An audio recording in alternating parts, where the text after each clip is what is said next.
Open Your Eyes is brought to you by the Belize Bank. Our country, your bank.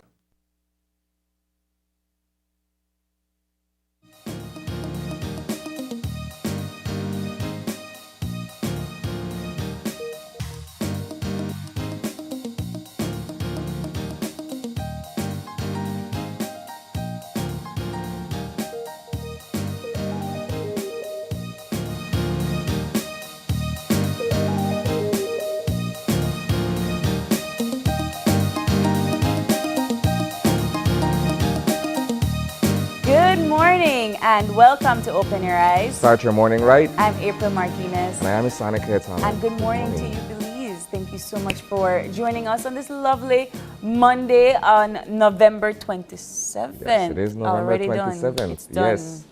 We're almost at the end of the month. It is. How are you feeling?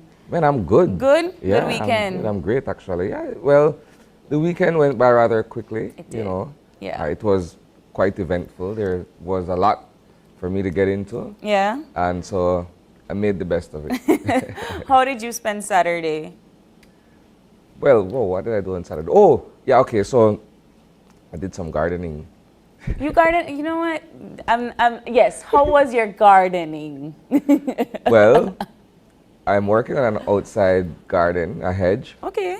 right? And Little so kitchen garden. I had my two workmen there with me, and we were planting out the garden at the front. But Okay.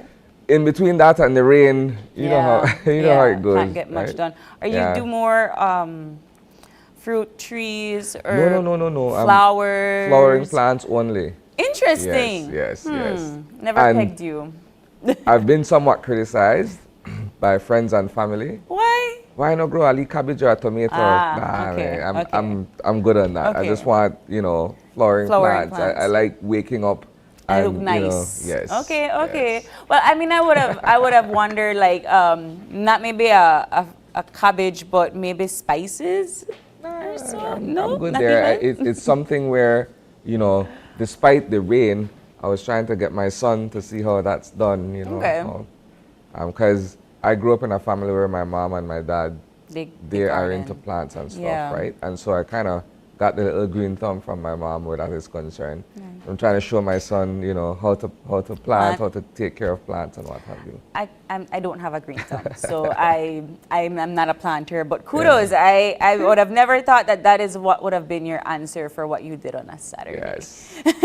But I mean, and I just wanted to wrap that into our What's Buzzing because that's what we do here every day. But I try not to mesh it with our eye on the news and try to keep them that's an very altogether different conversation. separately. But just to kind of talk about what's buzzing and what happened over the weekend while you were gardening, I was attending a ceremony in Maya Center. Okay. Yeah, and they were commemorating the 35 years of the women's group and their Nice. their operation and their existence. And I couldn't believe it. I heard about the women's group in Maya Center, I think about 14 years ago or 15 years ago, and I didn't even realize that that's how long they were operating. Yeah. And they're much older than me in their journey. And it was a lovely ceremony. Of course, the Gigi was there. Minister Dolores Valderramas Garcia was there. The chairpersons of the communities and so forth. But they have a very unique group in the sense that, yes, they're a women's group. They teach sewing, and of course they sell their art and so forth.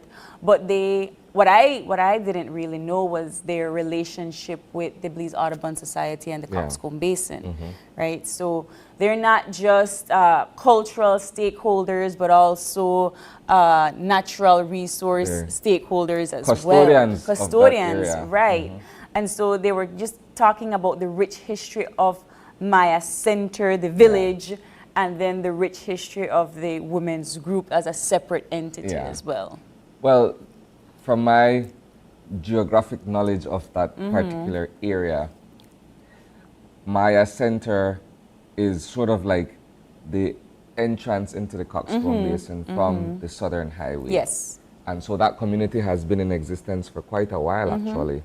All right. And so when you're talking about, you know, the women's group celebrating that milestone, you know, I haven't had much intimate or direct involvement Yeah. with what they do. I'm aware of the women's group because, you know, it's been around for a while. We've covered it on a number of occasions. And it is interesting because you don't really hear of women's movement Yeah. at that level, Yeah. right? It's not political. It's not. It's basically they're empowering themselves through handicraft and other stuff that they are involved with there to not only preserve and promote their culture, but in a sense, it's a livelihood for them. I honestly thought that Maya Center was much older as a village, Yeah. but I was given a little bit of a schooling background, and they were Maya from San Antonio Yeah. in the south, and then of course they migrated more north, well, more up into the Stan Creek district, and settled around 74 or 75, 1974 or 75, sorry.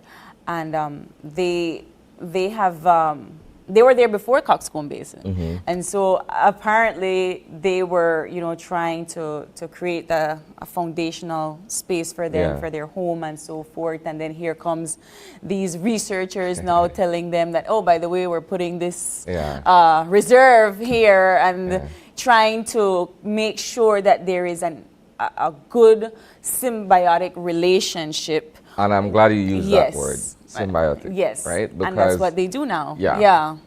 It's essentially part and parcel of when you think of Maya Center, you don't only think about the people that are there, but you think about the ecology and that the rich Yeah. wildlife that's around that is being preserved by these people, right?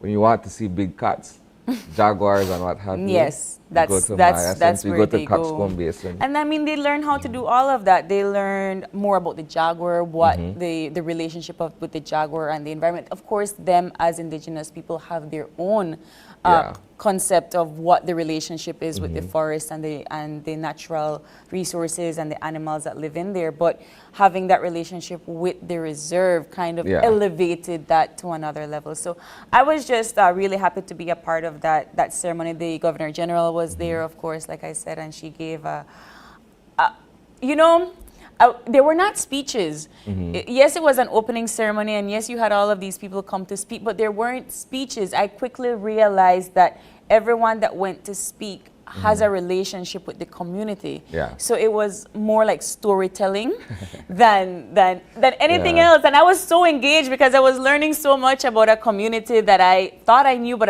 clearly there was much more Yeah. to learn, right? There's always a lot to learn. So while you were doing that on Saturday, Yeah. yesterday I traveled north to Orange Walk Okay. for the 11th annual Tacos Fest. Oh, yes. Right?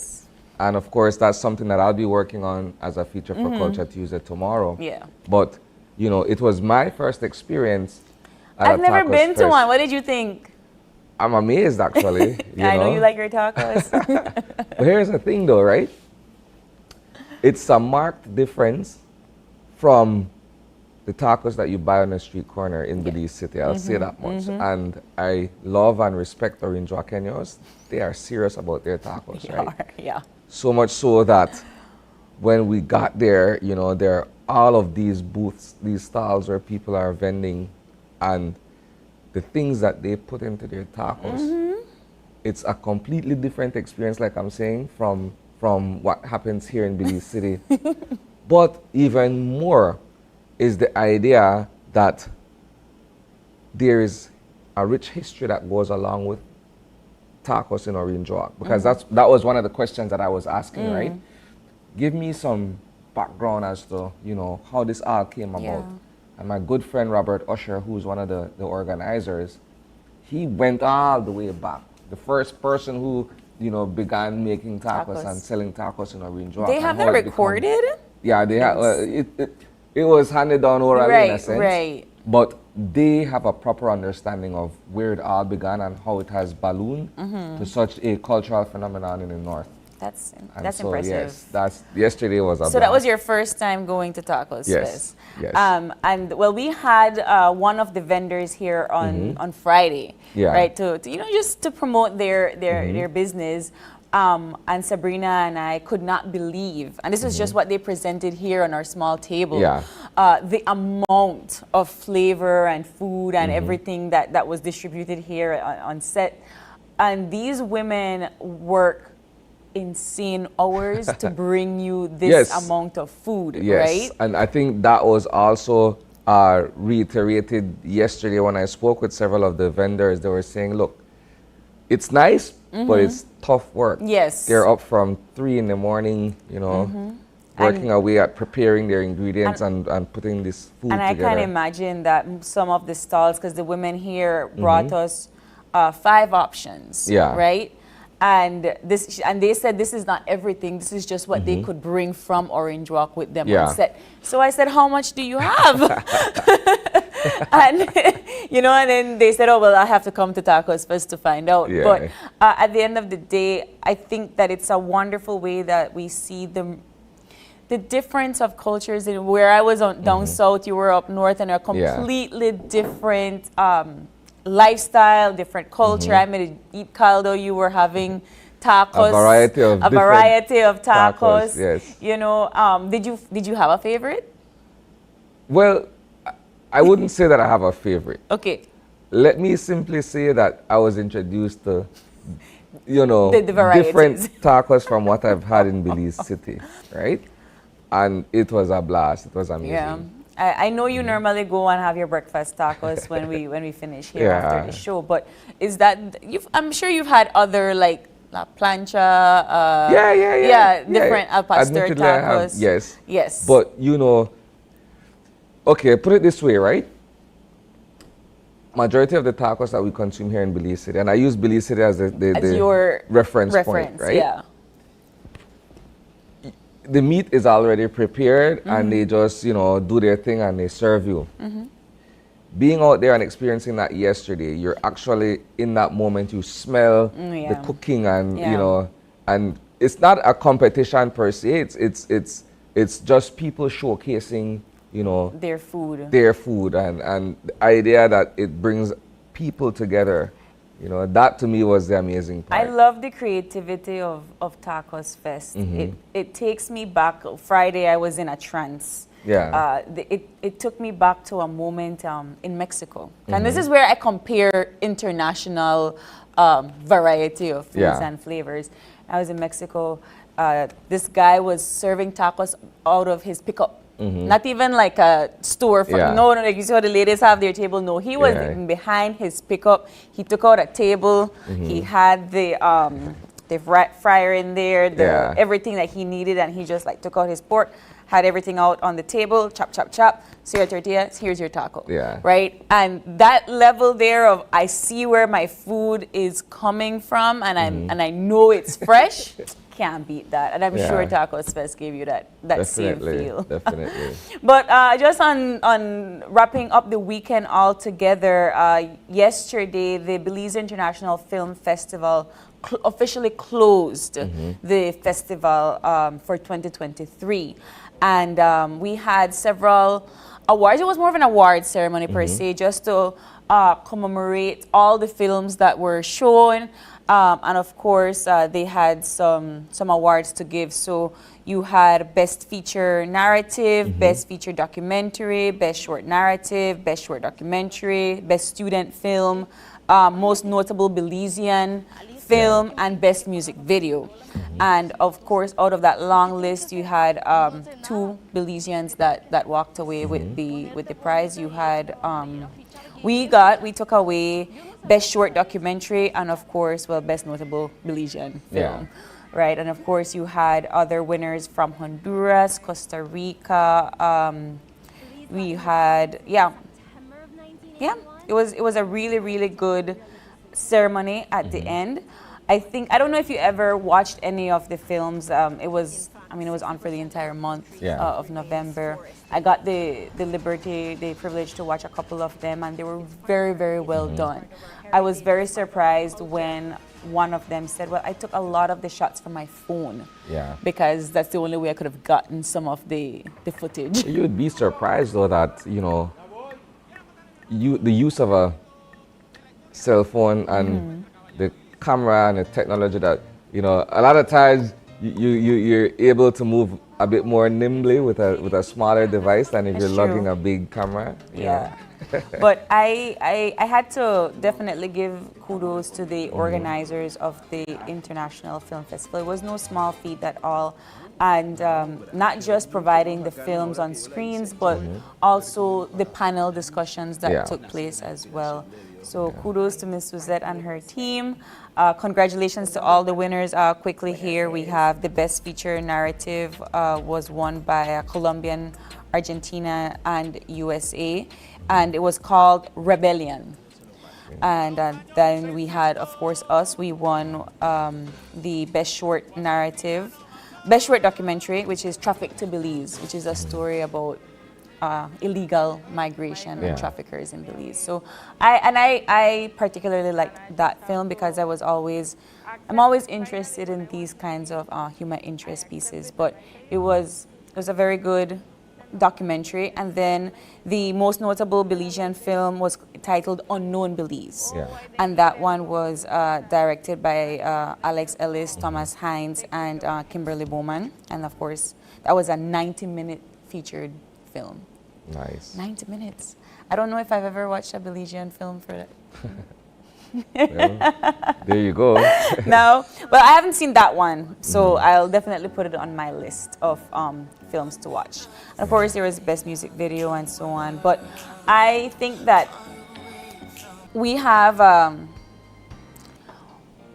potential in this industry, Sani. To what extent we're using it, I don't know, but we do have potential. We have the environment, the people, the resources. I think, of course, I know this is what all filmmakers say, budget. Yeah. Budget is a big need. But again, congratulations to all the winners at the Belize International Film Festival for 2023. And with the full support of Belize's government. And as we wrap up our What's Buzzing for this morning, we bring to you the Eye on the News that we do every Monday here on Open Your Eyes. We have now the Eye on the News.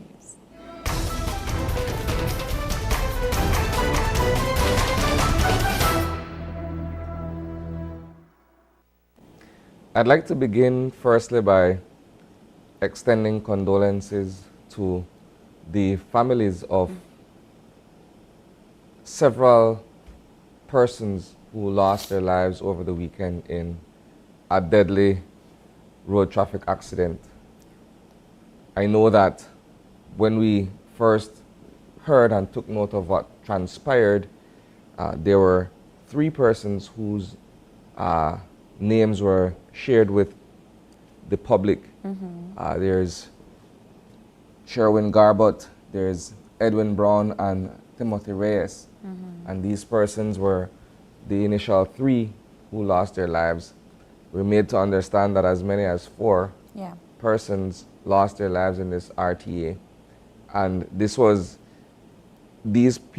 persons were from the Roaring Creek area. Were traveling in that area just outside of Belmopan when the vehicle that they were traveling in reportedly flipped and they were flung to the pavement. Oh, and wow. so they perished. I think, and I've said this numerous times before, the need for us to be very careful when we're traveling these roads. I cannot tell you what resulted in the driver losing control of the vehicle, but it would perhaps be safe to say that there was an element of speeding as to why they ended up suffering these grave injuries. Yeah. But like I said, there is a lot that has been done to raise public awareness about the use of our highways and what have you. But there's only so much that can be done, right? Ultimately, it's upon you, the motorist, to exercise caution and what have you. When you're driving, you're not only thinking about yourself, If you have passengers, you're responsible for those individuals in the vehicle along with you. Yeah. And when you're using the thoroughfare, there are pedestrians, cyclists, and other motorists who are also using the same thoroughfare. Yeah. So you have to be mindful of all of these things, right? I often tell people, your destination will not change or move from where it is, right? You want to be able to be responsible in using the highway, right? If you need to be there for a certain time, you leave early enough to be there for that particular time. Agreed. To risk it by traveling fast or what have you, you're putting yourself and others in danger. I agree. I am a huge advocate for road safety. As you know, I always come here if something is happening on the highway. But having been in an accident myself, I am also an advocate for seat belts. Please, and I will never understand why we don't put on our seat belts. Maybe people are uncomfortable, there's a discomfort, but at the end of the day, I rather have something attached to me than not, and then something like this would transpire. Because again, it's happened, and I know that my seatbelt saved me. So I am an advocate for that kind of tip. Right? If you can't save other people from doing something on the highway, at least you know that you're trying your best to protect yourself and the persons in your motor vehicle. So that's the first conversation. Acknowledging that this has happened. It's a tragedy that has befallen several families. Yes. And so certainly we will be covering this as part of our major news items for today. The other conversation has to do with a piece of news that we shared with our viewers last week, where the chief executive officers and other ranking government officials, their telephone allowance has been more than doubled, right? It went from $250 to $600, right? And needless to say that this has raised the ire of the unions, particularly the Belize National Teachers Union, where, you know, they fired off a statement saying, look, you haven't adjusted our increments and all these other outstanding, you know, affairs that need to be dealt with, but you're increasing your allowance. Precisely, you're more than doubled the actual allowance for CEOs, well, and several others, you know. Yeah. But here's the thing, April. When you look at the plans that are being offered by the various telephone companies, we look at Smarter, you look at Digi. For $250, that's almost an unlimited plan, right? So why $600? I can tell you that. Are you making are you making that many phone calls? Yeah, it begs the question. I'm just putting that out there. It does beg the question, and I'm glad you raised it, because even for things like iPhone users, from one iPhone to another, the IM message is free. You know, these kinds of things. Most people are using WhatsApp, which is a voice over I'll tell you, I have a platform. prepaid. I have a prepaid number. And so for me, of course, I have to buy credit in order to put, right? But for me, $50 is enough. And I will tell you why. Because $35 to $40 of that goes to a monthly data. And then the rest is for calls, because again, I don't text, I use WhatsApp. And so if I have data, that means I have WhatsApp. And then that also means that I have calling capabilities. It doesn't have to be from WhatsApp, it could be from other areas. And then of course, I still have like $15 to $10 left for calling credit for emergencies. And that's just me as an individual with $50. Right? That's not even a plan. So I was disappointed when I saw this piece of news. I'm not going to lie. Like I said, I mean, it's buzzing in terms of the conversation surrounding it.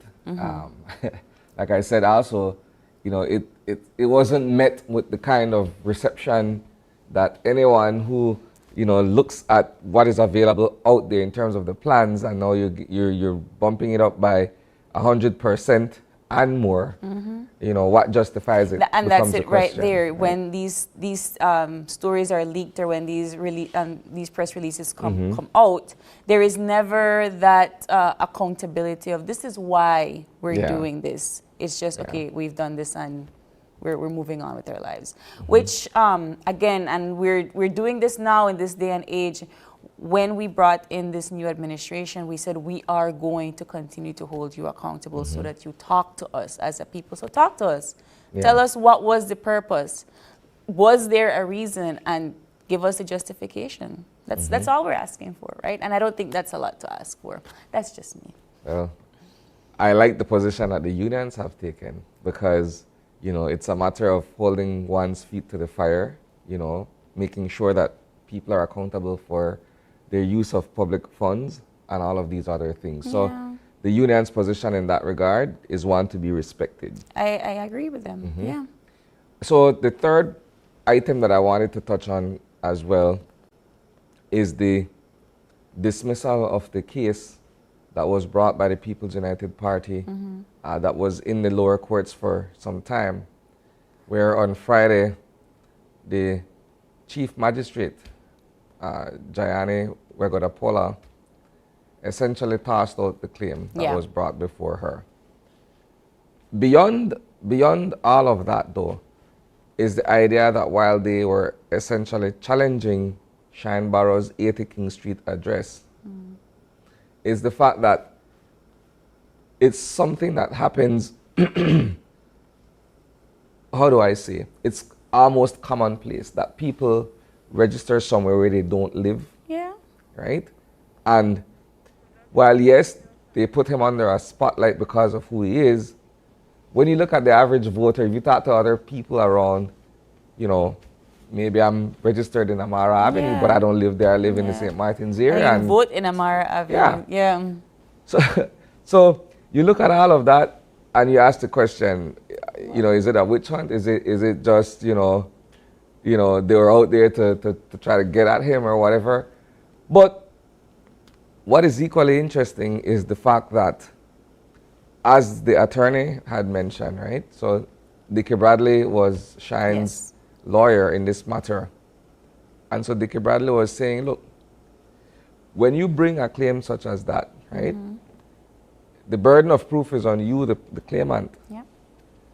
But they were not able to sufficiently satisfy,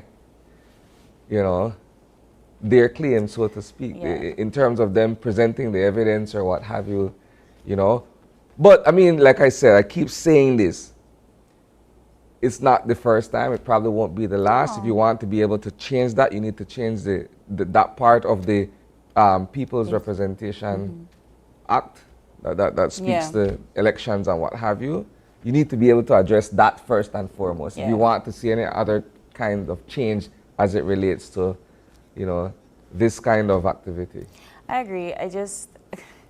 I kind of go back to the notion of what takes precedence, and for me, this kind of case, these I call them children's arguments, almost to speak, that take place in front of all of us. I'm here saying, all right, you guys have this case, you guys back and forth with this particular address and trying to establish good governance, right? And accountability and all of these transparent words and so forth. And then you raise the allowance, right? So for me, it's if you're going to hold one accountable, hold yourself accountable as well. That's where my opinion lies with both of these matters, if you will, But nevertheless, the case is tossed out, and we'll see what other case comes before the court again, because like you said, more than likely, it's not going to end here. Yeah.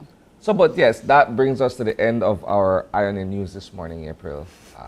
Again, you will be able to catch details of these stories and more this evening at 6 p.m. live on 5, or you can catch us on YouTube or Facebook. So that does it for this morning's Ionia News.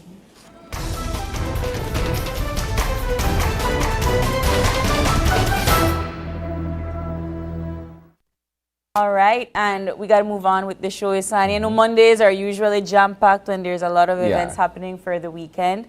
But we, like you said, it was a little bit rainy and sunny this weekend all at once. And so we have an update from the folks at the Belize Meteorological Service with our weather report. Here it is. Good morning, Belize. A relatively moist east to northeasterly airflow prevails. The 24-hour forecast for Belize and her coastal waters calls for sunny skies today with cloudy intervals, and high temperatures are expected to reach 86 degrees Fahrenheit along the coast, to 90 inland and 78 over the mountains. Tonight, the skies will be cloudy at times, with low temperatures of 78 along the coast, 72 inland, and 67 in the higher elevations. A few showers and isolated thunderstorms will continue to develop and scattered around the country today and tonight. The winds will blow from the east to northeast at 5 to 15 knots, and the sea state will be light sharp. A high tide will occur at 10:30 a.m. followed by a low at 3:23 p.m. Another high occurs at 9:27 tonight and a low at 4:59 a.m.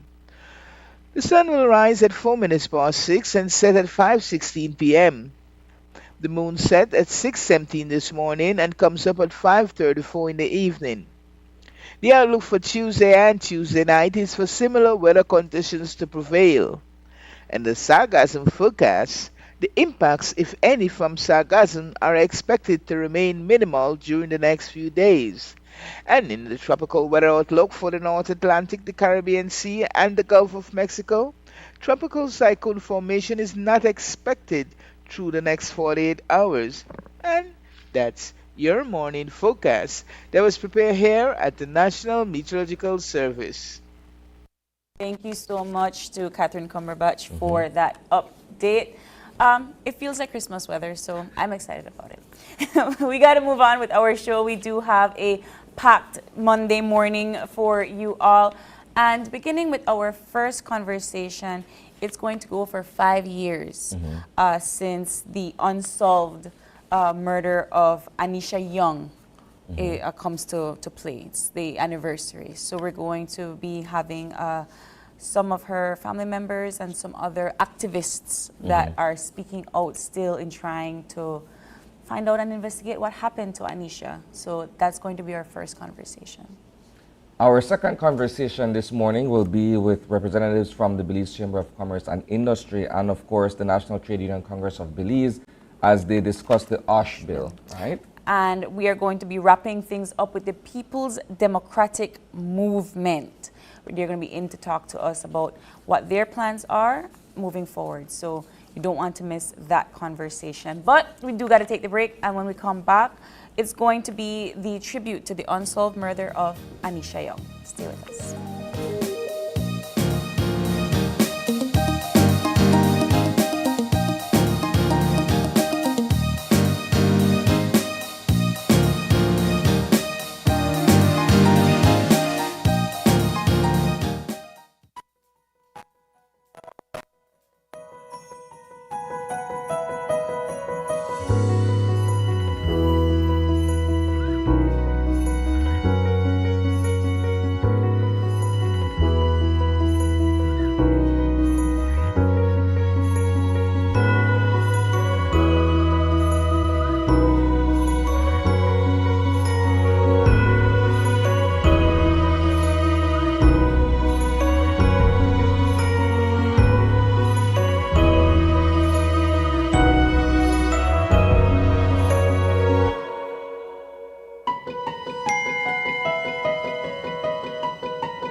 With the steady increase in prices, it's hard to hold on to your hard-earned cash.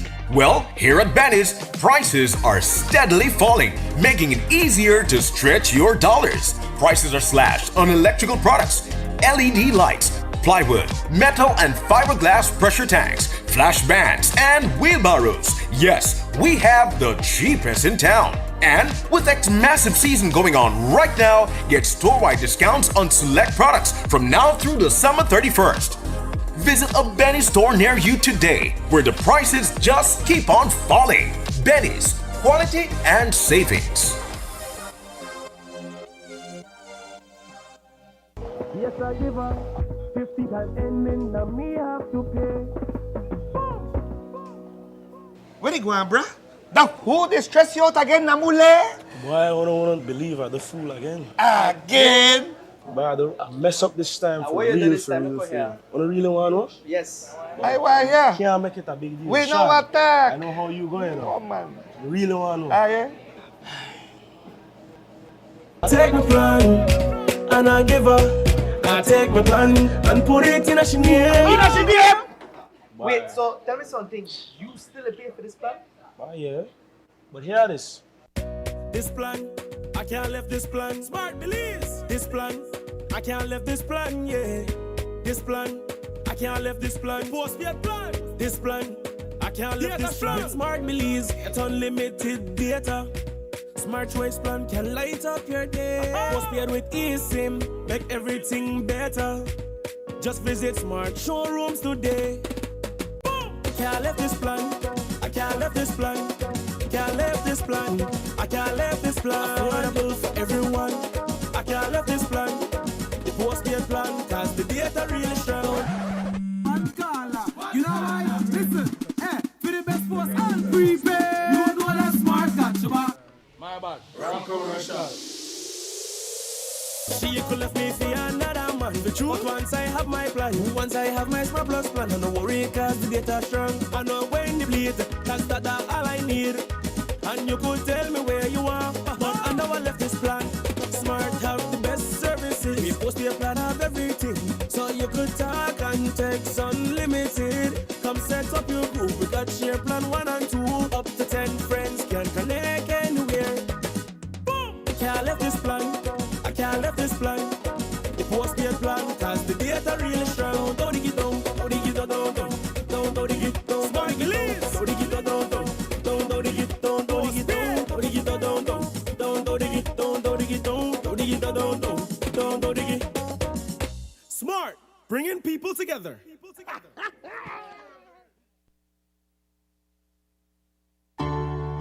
Homeowners, immerse yourselves in elegance. Surround yourself with the beauty of one-of-a-kind, quality wood furniture. This is what America's elegant furniture and appliances has to offer. Trendy, affordable, and exceptional centerpieces, large mirrors, vanities, plush sofa sets, coffee tables, office furniture, exquisite mahogany bedroom sets, home decor, mattresses, and so much more. Shop our new reduced prices store-wide and get huge discounts daily. Our layaway and payment plans offer the lowest interest rates guaranteed.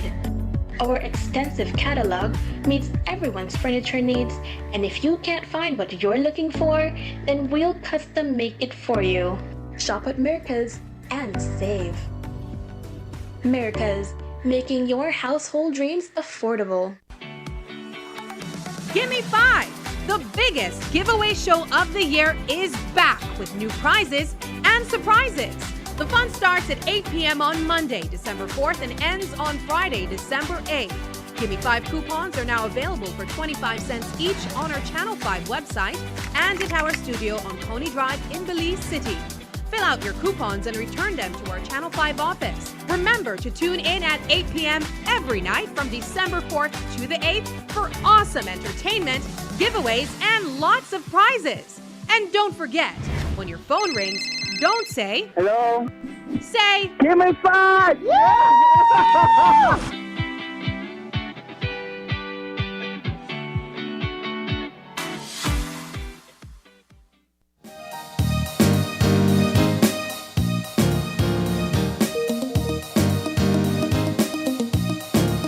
And welcome back. Our first segment this morning is a discussion regarding the unsolved murder of Anisha Young.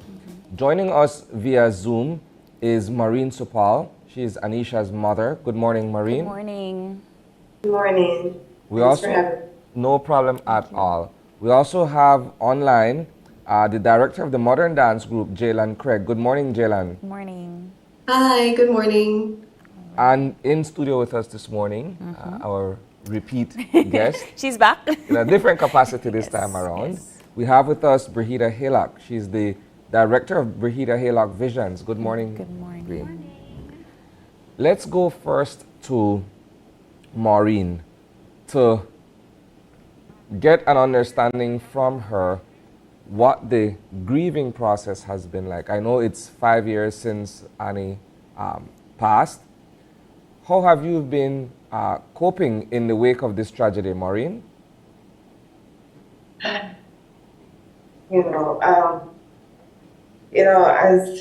time goes on, you have to like tell that you still have to live, and have to suppress the pain.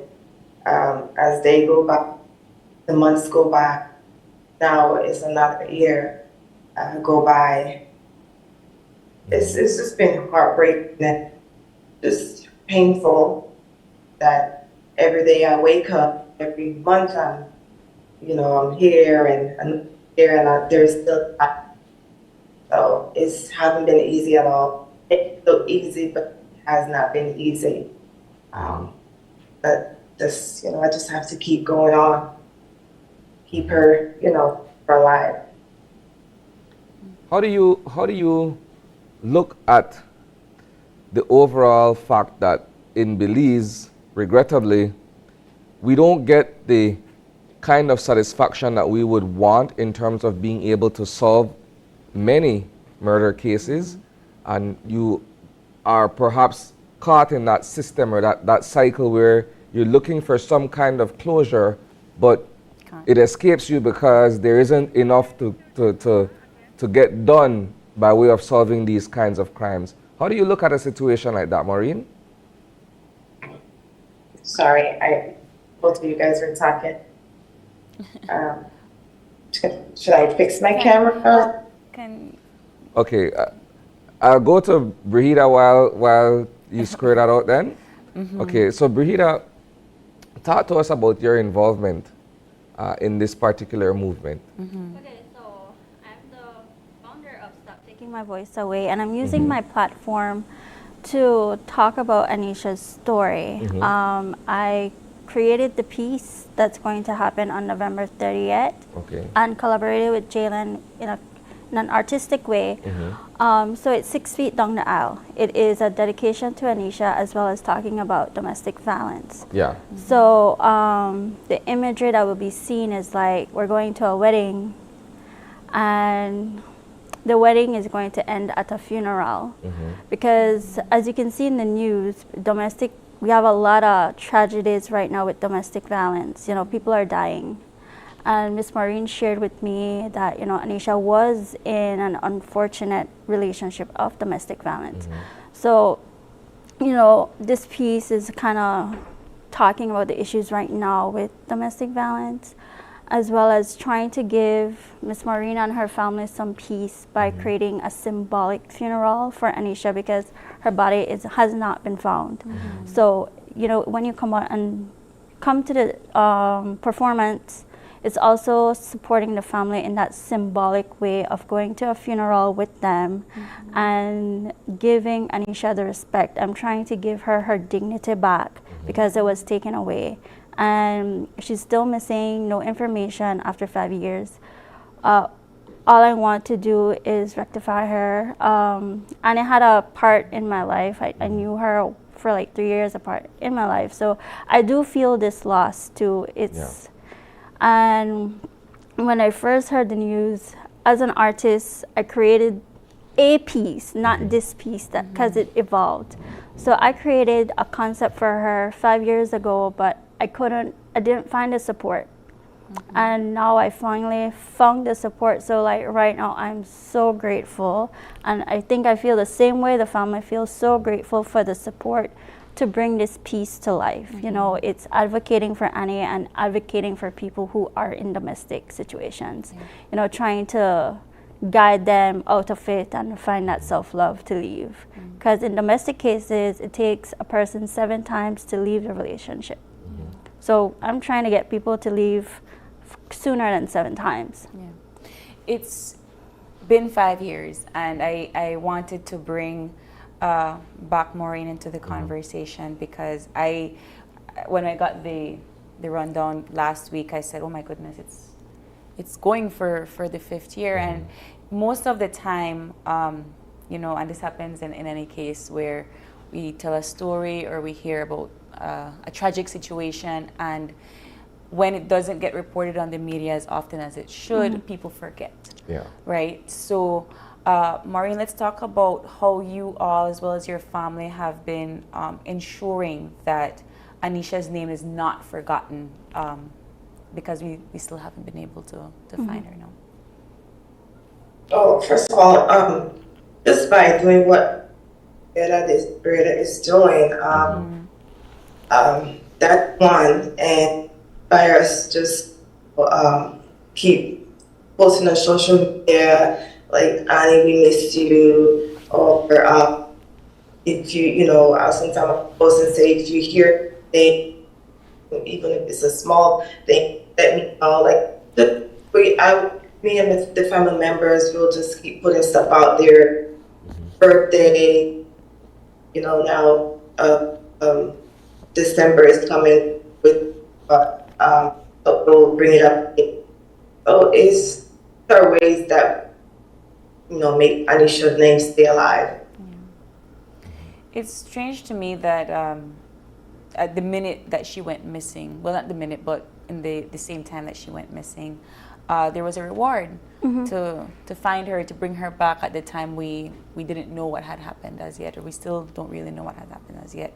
And nobody came forward. Or there were several people that had misinformation and so forth.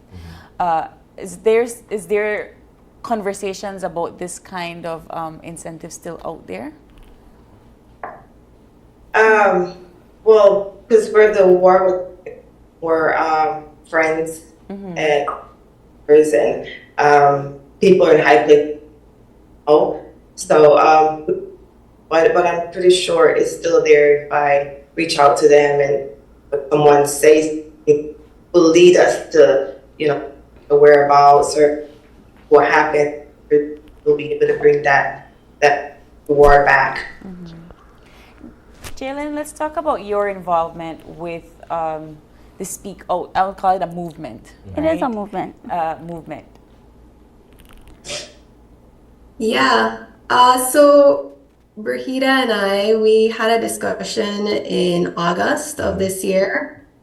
And when Brahida explained the concept that they were envisioning, I immediately jumped on the idea, because I feel as an artist that I do have a social responsibility in addressing issues such as domestic violence. And so we immediately started planning, collaborating, coordinating, and this year went really fast. And so we're already here for the week of the performance. And so a lot went behind the scenes in terms of creating the choreography based on the concept. And so we have roughly 9 performers.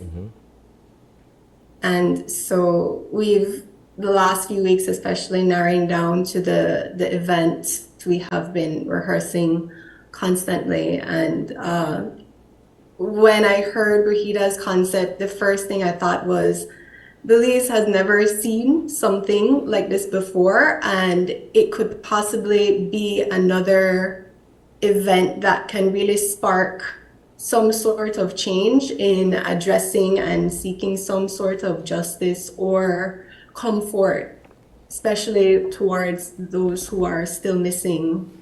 And as we noted that this is going on for 5 years now. So it's a very difficult thing to even think about and to talk about. And so I believe that using dance as a tool can be a way for others to express how they feel. Let's talk about the unveiling or the launch, I guess, of your piece and your campaign. Are there any other persons that are going to be there to talk about things like these missing persons cases or these unsolved cases? No. Okay. This is purely for Annie. This is her moment of trying to find creative justice for her and the family, because 5 years ago, even in the follow-up interviews, the family shares that, you know, they're not getting answers, no one's helping them. They feel like the NGOs failed them. They feel like the police failed them. Society failed them. So it's for us as a community to come together for this family and support them, give them that support. We're not asking you to do anything extreme. Just come out, support the performance, come be a part of this very symbolic gesture to the family to give them that peace that they need, because, you know, they're really feeling it. Yeah, I want to go back to the question that I was asking Maureen earlier. Now that we have you back with us, Maureen, the idea of not necessarily getting the kind of justice or satisfaction out of this entire process, when you look primarily at the fact that a lot of murders go unsolved in this country and the conviction rate as well is fairly poor. How do you look at a situation like that where your daughter has fallen victim to such a heinous act? Oh my God, it's sickening. It's very disappointing. Very discouraging, and frustrating at the same time. And that's why here I am doing whatever I can to not only bring justice, but I want answers. You know, as a mother, you know, and not having seen her daughter for, as a mother that haven't seen her daughter for 26 years at that time, and know that I'm still not gonna see my daughter, and to see what's happening to her. No one know what it feels like, and no one know what it's like to not get any answers. No one know what it's like to not get any support from the police department, and no one knows what it's like to, you know, what it feels like to not see no kind of effort making to try to solve this mystery of Anisha. As I look at it, it's like, Maureen, you know, you may be here in the U.S., but you're pretty much falling into that group of where if you're not rich, you know, your loved one just gonna be bypassed or overlooked.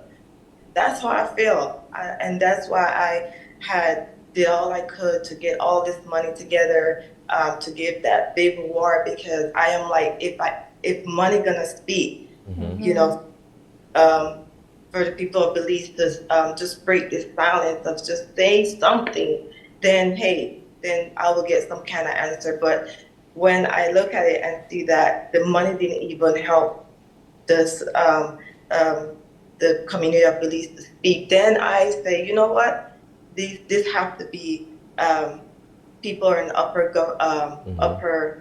government is involved and know what happened, and they keep having a Band-Aid on their mouth. So it's, to answer your question, it's not easy at all. And like I said, it's very frustrating and can be very discouraging at times.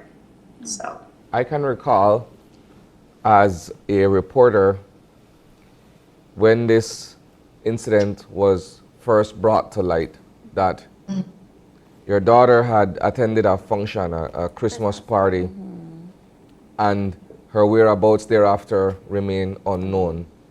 I can recall that there was quite some effort put into trying to find her. A lot of people, friends and family, you know, were actively trying to locate her, and despite all the best efforts, it did not materialize, you know. And I can also recall at some point a push from the family in terms of trying to get some DNA testing going and all of these things. So it's not to say that there hasn't been an effort on the family's part. My concern is when you go above and beyond to try to lead the charge to solve an issue, but the powers that be, the individuals or the authorities who are in that position to help you, for some reason it seems as if though they have lost interest or they have been bogged down by something else that's perhaps more pressing. Well, I can hear what you're saying, but at the same time, we live in a small country. Yeah. People gossip like crazy. So the thing is, we live in a country where we are shut with mouth to something horrible, shut with eye to something horrible. But when it comes to justice for people, we're not going to do that. Yeah. So you also have to look at that. We're a society that protects violence. We protect violence. We've normalized violence. So for me, I do believe someone knows what happened, because in the week, I remember them saying, someone called and said, you need to go look for Anisha. That person knew what happened. So we also have, well, I'm also designing a Speak Out Day, which was December 11th, the anniversary of when she went missing, trying to, it's also a solidarity day. So we're going to have the t-shirts on sale. We're asking people to wear it on December 11th and also create a small little video saying, Justice for Anisha Young, speak out. So we want to try one more time to get information for the family. We're also giving a symbolic gesture as well as trying one last time to try and get closure, you know. And the thing is, if that one person could have called and say, hey, you need to go look for Annie, somebody else could call in and say, hey, this is what happened. So we're trying to touch those people as well, because I'm doing a whole thing on my Facebook about this issue, about the story. Yeah, I think by and large, the most important thing is to get closure. Yeah, that's like the main goal. Anyone who has lost a loved one, but they cannot account for that person's whereabouts. It's almost as if though you're left with this question. Question mark. Why, and where, when, how, all of these things come together, but you can't get that answer because for whatever reason, it doesn't work out in the manner that we would want it to. Because this is why we're doing what we're doing. We're trying to create a creative closure for them. Because like, I don't think anyone should experience that in their lifetime. In these cases, again, 5 years is a long time. So all we at least would want is for somebody to give some level of accountability, right? But for Jalen and yourself, I know that we're coming down to the wire as we wrap up our segment this morning, but let us talk about date, time, expectation of persons. I know you said you want everybody to wear the shirts and so forth, but do you need anybody to bring anything else? Is it like a vigil? So we're asking you to come. It's going to be on Albert Street, first of all. So it's going to start from Channel 7 and end in front of Brody. So we've blocked off that whole space on November 30th, and it starts at 7 p.m. Okay. So it's a whole, like, it's nothing that has been done before. So it's really hard to explain it to you to understand. So the best way I could do is saying, it's like a parade, but it's not a parade, right? So it's a special performance piece. We're not used to this as a society, so it's new, but it's not new. Yeah. So it's like a vigil march of some sort. No, it's a performance. It's a performance. That's why I call it a parade, because you can understand it like that only bit. You know, so it's a performance on the street. It's just taking what you see on the stage, going to the Bliss and putting it on the street. The way it's been designed, it's to feel like, you know, when you watch a movie and you're seeing time pass, it's like a dream. So it's bringing that into reality, a 3D form of that. All right, and as we wrap up our show for this morning, Maureen, would you like to use this time to give any final words to our viewers when it comes to remembering Anisha? Oh, to thank my sponsors. I just want you guys to remember Anisha was a very real person. She had a heart, loved life. She loved people. She was very forgiving. She really, really, really wanted the best for everyone. And there's so much about Anisha I could go on and say. Just to see her face on this screen breaks my heart because this was a very special person that was taken away from me and my family. And I want whoever knows anything to remember that Anisha was a very special young lady. And I'm pretty sure she was a very special friend to a lot of you guys. I'm begging the public to please break this silence. Please say something. This could be your daughter. This could be your granddaughter. This could be your niece. I mean, just say something. I just want closure. Because this is like a Band-Aid over an open wound. Time I take it off, it hurts. It hurts when it comes in September. It hurts when we go in December. These always hurt. So I just want, please, you guys just keep in mind this was a very special young lady. And just please break the silence and say something. God bless you guys. Thank you. Thank you, Maureen. Your Brigida? sponsors, Bri? Oh yes, we need to thank our sponsors. Just because, like for me, like I was sharing earlier, I'm like so grateful to the sponsors because this piece is something that I've been developing for 5 years, and to get that support means the world to me. So I just want to say thank you to the Special Envoy for Children and Women, Minister Fonseca, who supported us, the Department of Youth Services, you know, they are collaborating with me as well for the Speak Out Days. I'm very grateful for that. Special Event Rental, you know, they're helping us bring the vision together, as well as Coe's Funeral Home. I just want to say, like, thank you guys so much. I'm so grateful. Like, you guys don't understand how grateful I am for the support to do this for the family, because, you know, when I contact Miss Maureen, I was talking to her cousin, the relief that I see in their eyes and their voice, that, you know, there's someone out there who's trying to help them. And that gave me so much joy, and, you know, I feel like I'm doing justice for this family. Like, the work that I do, the reason that I create is going to help them soothe that wound. Thank you, ladies. Thank you, Jalen. Thank you, Maureen, and of course, thank you, Brigida, for coming in. And it's a very difficult conversation to have, but we commend you all to continue keeping her name out there, and so that we remember. So thank you. Thank you.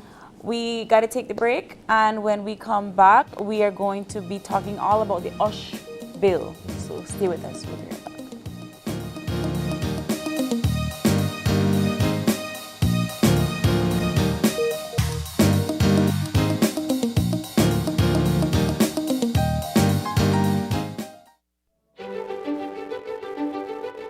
Technology is ubiquitous, and it's transforming how, when, and where we work. Fulltech Systems is placing award-winning devices in the hands of information workers, allowing them to work without compromise in a world without wires, to innovate, create, and to maximize productivity anytime, anywhere, satisfying the needs of the desk-centric remote and field worker and every other worker in between. We are providing the industry's best devices to businesses going through the process of digital transformation. Partner with us today to provide the solutions that will allow your employees to work effectively and efficiently to enhance your customers' experience.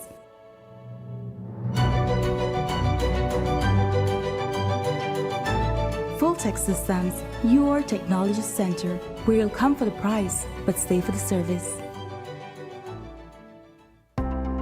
Every project has to start somewhere, and Brothers Habet's got you covered.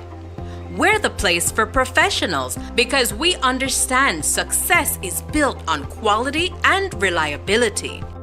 For the do-it-yourselfers seeking quality tools and materials to bring their out-of-the-box ideas to life, our paint department offers a kaleidoscope of hues to those looking to express their unique style. And for those seeking the perfect touch of elegance for their homes, we offer a curated collection of household fixtures and furnishings that caters to every taste. But what sets Brothers Habet apart is our exceptional customer service. Our employees go above and beyond to ensure that every customer's needs are met. We're here to see you through your building journey. Visit Brothers Habet and get started today, or call or WhatsApp us for a quote. See you soon. Danny, buy me one Carol Consomme. Carol Consomme. Carol, Mr. Sam, give me a... You want egg? Oh, you want consomme? Carol Consomme. Carol Consomme. The best taste and the best price. Less fat, more flavor. Carol Consomme. Available in packets for only 20 cents and a half-pound jar for only $2.75. Less fat, more flavor, more savings. Give me a... Carol Consomme. Taste the savings. Love the flavor. Available at 88 Shopping Center, Publix Supermarket, TJ Supermarket, Ming Superstore, Sugar City Supermarket, and you can also find it at your favorite supermarkets near. Planning a wedding, birthday party, or baby shower? Well, make it a special event. Located on the second floor of Habet & Habet on Cemetery Road, our cordial and knowledgeable staff is happy to assist you in getting the right pieces for that special occasion. At special events, we have tents, tables, chairs, and our showroom boasts countless decorations, centerpieces, and accessories in a wide variety of styles and colors. So whatever the occasion, big or small, make it a special event.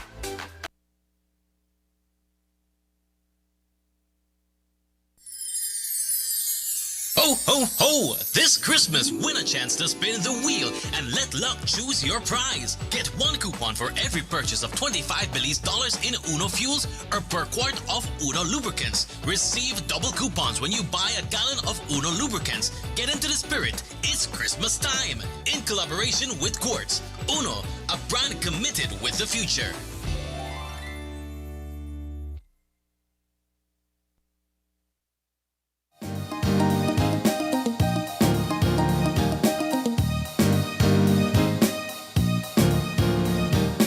And welcome back. If you are joining us right now, our second conversation is all about the USH bill. Joining us in studio to talk all about it is the president of the Belize Chamber of Commerce and Industry, Mr. Marcelo Blake. Good morning, Mr. Marcelo. Morning. And the president of the National Trade Union Congress of Belize, Mr. Luke Martinez. Good morning, gentlemen. Good morning, gentlemen. All right. Before we get into the nitty-gritty of the USH bill, it is up for review, yes. And of course, you both are supposed to be members of that reviewing committee. Let's talk about why now have they put up a committee to review this USH bill. Mr. Marcelo? Why now? It's been years. I mean, the first bill was introduced back in 2014. And of course, we, as a chamber, had provided our inputs back then. And since then, we've had a good working relationship with the NTUCB in making revisions, edits, recommendations to the government. So the request at this time for a review by another committee seems a little bit off-placed, so to speak, because we've been working on this for so many years in trying to make sure that this bill comes to fruition and is actually passed. It was, I think, 2019 where we set up with the NTUCB a joint committee to look at the bill. And then set up a technical committee off of that to kind of go through it line by line making as many recommendations, changes, edits as possible. And so we made those submissions back in, I believe it would have been August of 2022 to the ministry to be able to put on the table the joint position. Well, actually, it's a tripartite position because we must mention that in that joint committee, the government had a presence in that. So it was the NTUCB, the Chamber of Commerce, as well as the government that formed that working joint committee to be able to start making necessary edits to the bill. Those were submitted, and so the hope was that with all that work put in for many, many months, that in fact the government would have then looked at it in a more favorable light to be able to say, okay, minor tweaks here and there, but let's get the bill moving. Let's take a step back for some of our viewers that might not be aware of the content of the bill and why it was important for you both and as well as other parties to review the content of that bill. Mr. Martinez. So I want to go back to why, to the why now, and then we advance to the second question. First of all, I think that is something that the Minister of Labour would need to answer. And for us, as the workers' representative, this is something that needs to happen a long time ago. Workers, we continue to get injured. We're dying on the job. And so it is something that needs to happen. We've done our part and we continue to do our part, as stated by the BCCI president, where we had worked jointly, including representation from the Ministry of Labour, who had input. So it's not as if though we were trying to discover something new. Our expectation would have been, once we had submitted the finalized work, the ministry would have then forwarded the bill to the Labour Advisory Board. We'd have done our review to it and make recommendations to the CEO to then advance that to Cabinet and then to the National Assembly. The ministry sees that there's a need for us to reinvent the wheel, so to speak. And they're saying that they want to cover their tracks and ensure that they consult stakeholders on what are the changes. Fine. Reluctantly and very reluctantly, the National Trade Union Congress is going to participate. And why reluctantly? Because we believe that it is something that should have done long time ago. That would have been my question. I mean, occupational safety and health, right, is something that affects all of us as employers and as employees. And customers. And customers across the board. Yes. Something like this, in my opinion, should have been dealt with a long time ago. It should have been slam bam, thank you ma'am, put it into effect, right? Why, for whatever reason, it has been dragged out to where it is, it's beyond me. One of the biggest, one of the biggest concerns we keep hearing, and for me, I've been following this since 2014. Indeed, I was working at the National Assembly when this bill was passed, and so as presented. Yeah, sorry, I went back. Yes, when it was presented. Yes, thanks very much. Yes, so when it was presented in 2014, I was working at the National Assembly, and as a staff at the National Assembly, we had to take minutes, and we went on countrywide consultation. And one of the biggest concern at that time was casting to the employers, right? Fast forward to now, that is not going to change. Right? What is going to change is that we're going to be working in a safe environment. Right? And most people have this misconception that the bill is only going to have a cast on the employers and that workers will be getting a free ride. No. This bill also holds workers responsible for their actions. So if you're not, if you're negligent on the job, then you also have a culpa. Yeah. You have to take responsibility. So it holds workers responsible Yeah. that they are safe, they are working in a safe environment, and that I am protecting this person who I am working with. And that was part of the review where at many times we had varying opinions on what needed to be in there. Looking at cost was one for sure, but also looking at as you said, the culpability of an employee not utilizing what has been provided by the employer. Because in many cases, you provide all the safety equipment, PPEs and what have you, but how do you get an employee to ensure that they're utilizing what's been provided, and that doesn't then spin back to the employer as a negative? Because if an incident should occur, obviously then the first person you're looking to is the employer. Well, the thing is, I'm looking at the need for policies within these respective places of employ and being able to adhere to the policies. So for argument's sake, if you're in a job where you're required to wear a hard hat, for instance, you're in a construction site or you're in a mechanic room or what have you, and you have to be properly attired for that, then there's a certain policy that says, okay, this is the expectation of you, the employee, considering the fact that the employer has now provided all the resources you need for you to be safe. So this is the policy. You need to be able to wear your hard hat at all times, put on your PPE material, what have you.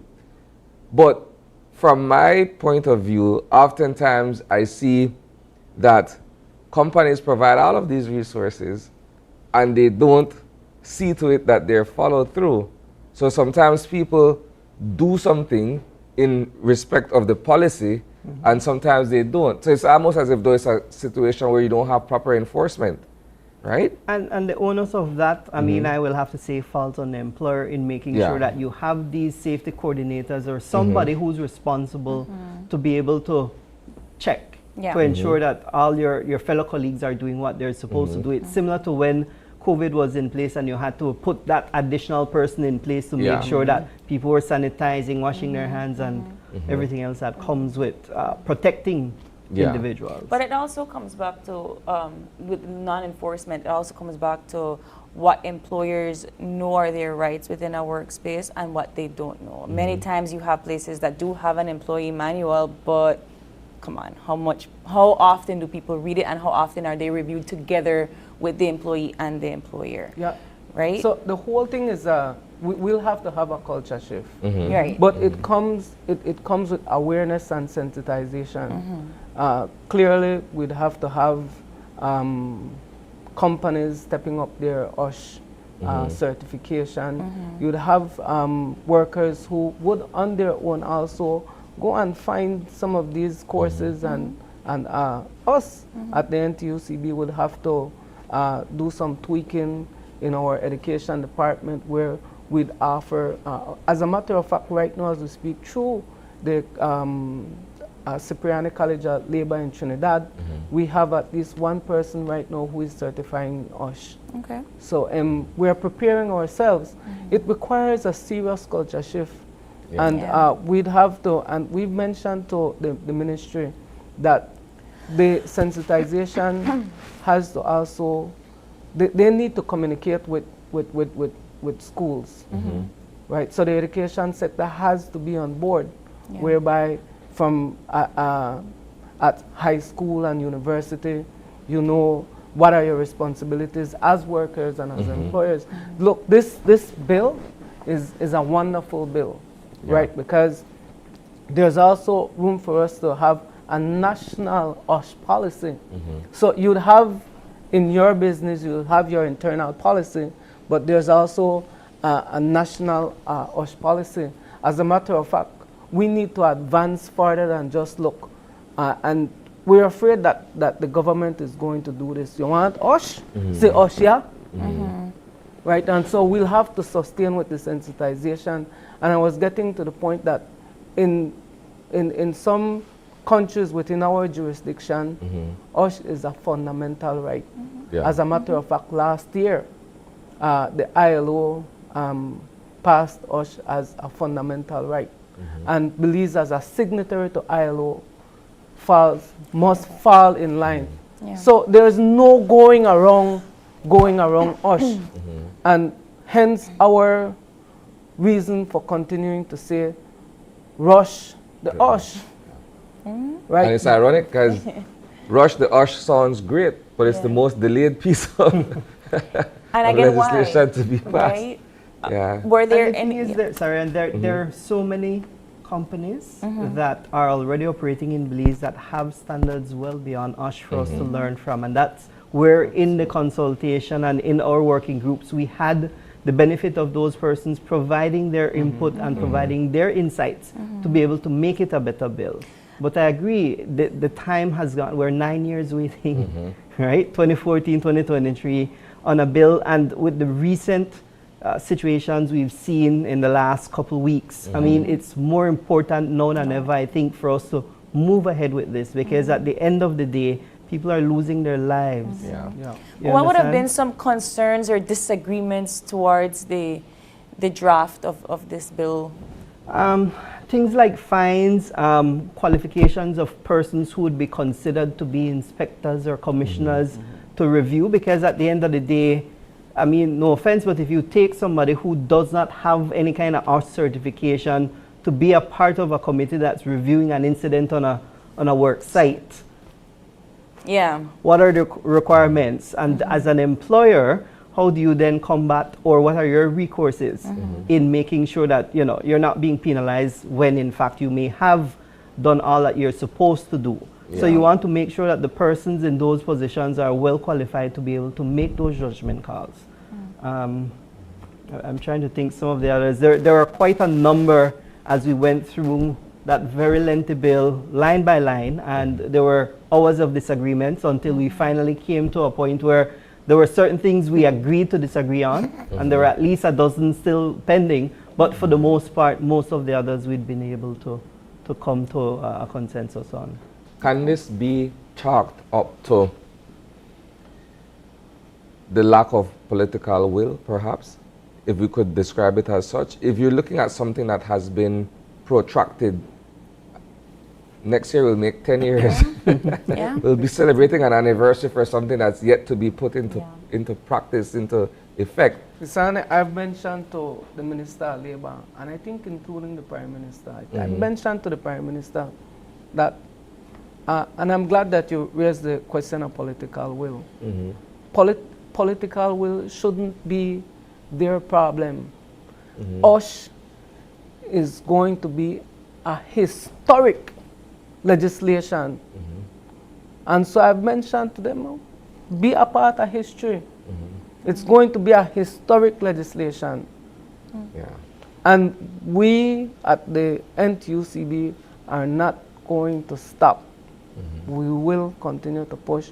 We'll continue to sensitize our membership and get our members to be certified, so that, as the president of BCCI mentioned, that whenever you set up these committees, you want to ensure that we have experts. And so we are preparing to ensure that we'll have our sets of experts within the NTUCB. So political will, these governments have to forget about political will now.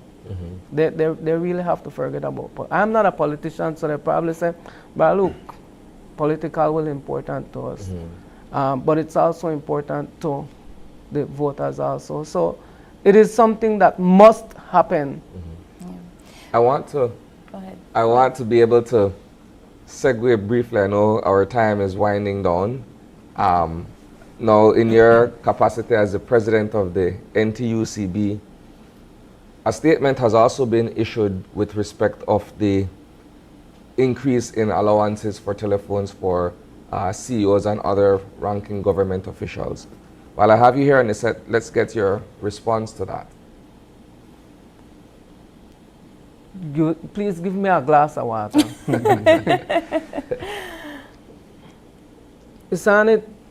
This is a very bitter pill for all of us to attempt to swallow.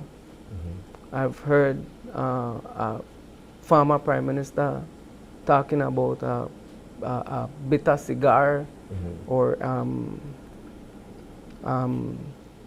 how tough some pills will be tough to swallow.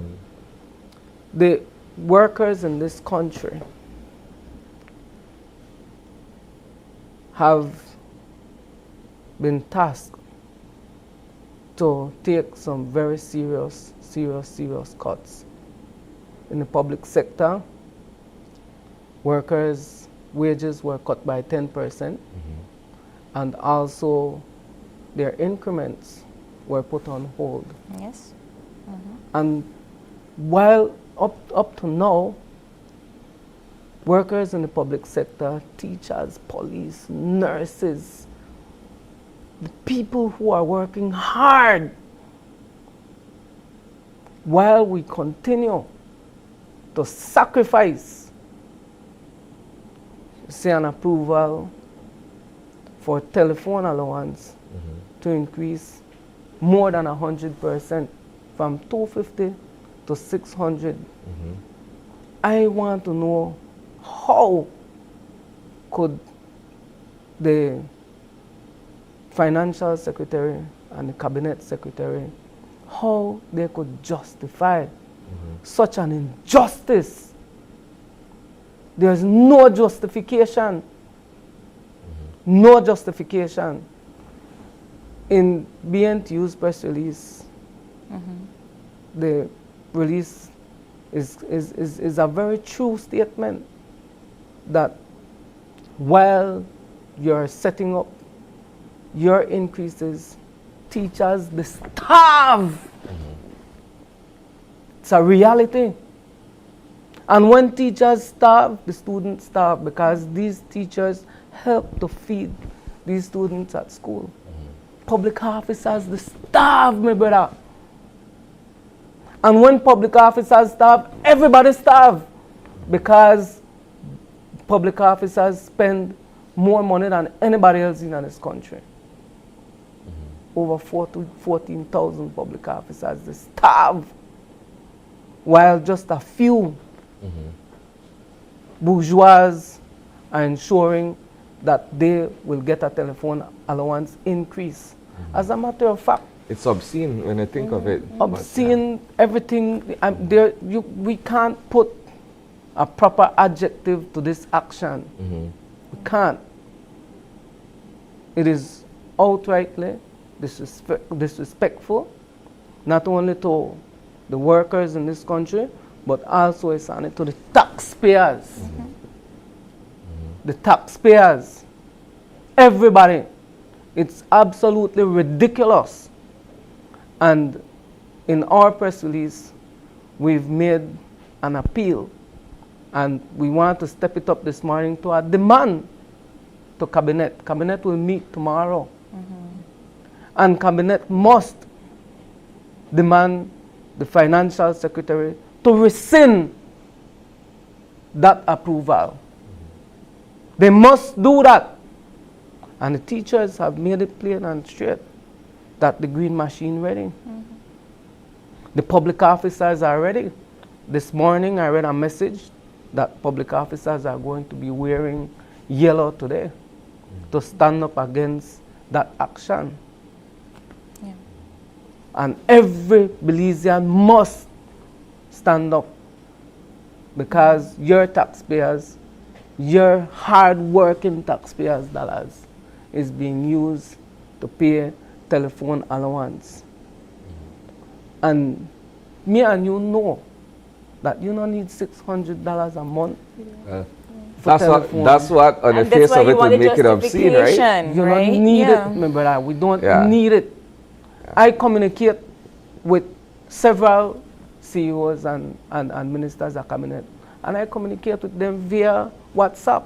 I could show you. Even an international via WhatsApp, and you have several other platforms where they continue to communicate. So what are they going to use this money for? Galavan? While people starve? There's no excuse for this. No excuse. They are completely defeating the purpose of Todos Ganamos And this is being translated into todos pagamos, todos perdemos. All right. So we come back to the USH bill now. Yes, I need water for No, but it needed to be said, and that's why I'm glad that you brought it up, Isani. But it goes back, and it goes hand in hand with why we focus on this when we're kind of delaying something as important as the USH bill. So now it's going for another review, you said, with another committee. Has there been any conversation as to why they need another review? Is that something that has come up? I don't know that we've received a formal explanation. We've received a letter of invite to each of our organizations to name a representative. And as President Luke has said, we have accepted with some resistance to be able to participate, but we had to make sure that we were at the table at the same time. Right. We've gone on doing this task for over 9 years. So it's not to give up at this point. But yes, there's a question mark as to why now and why another review if the work has been done already. Were there any communications after you sent in your edits? Were there any conversations as to... We did receive a blanket response back to each of our organizations, you know, acknowledging receipt of the document and the markup, but that's about it. I don't know that No we've gotten questions, any... no remarks. There was never a request for any, at least we've not received a request to a meeting to have any conversation on what we've submitted jointly. And so we are now taken aback by the request for us to participate in yet another round of review and consultation.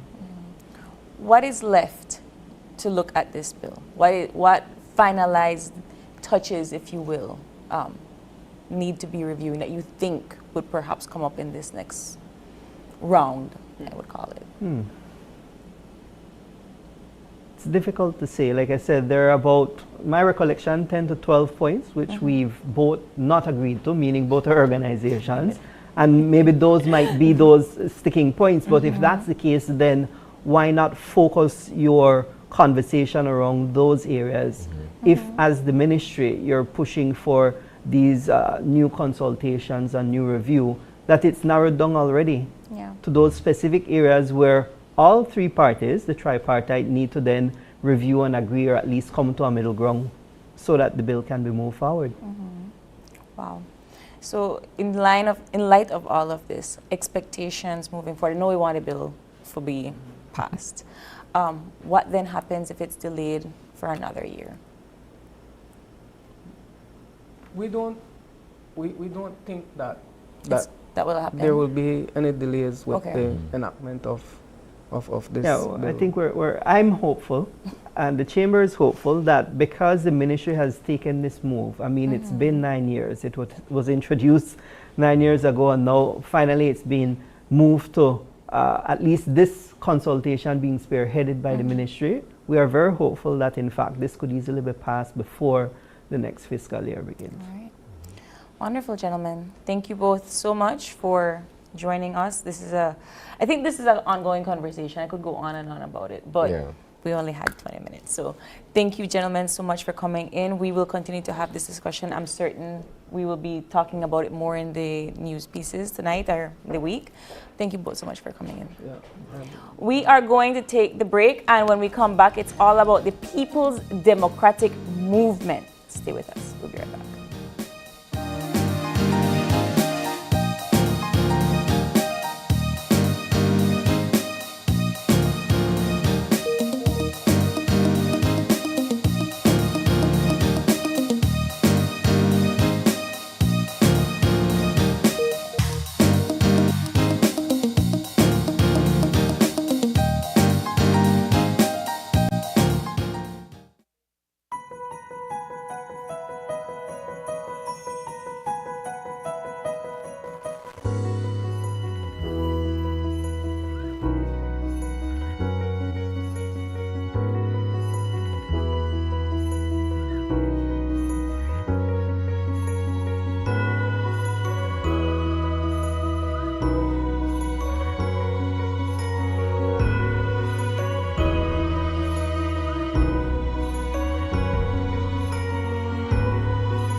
My Social Security self-service portal, employer transactions unpacked, employers and self-employed persons, an enhanced contribution payment system that manages all your employer information is here.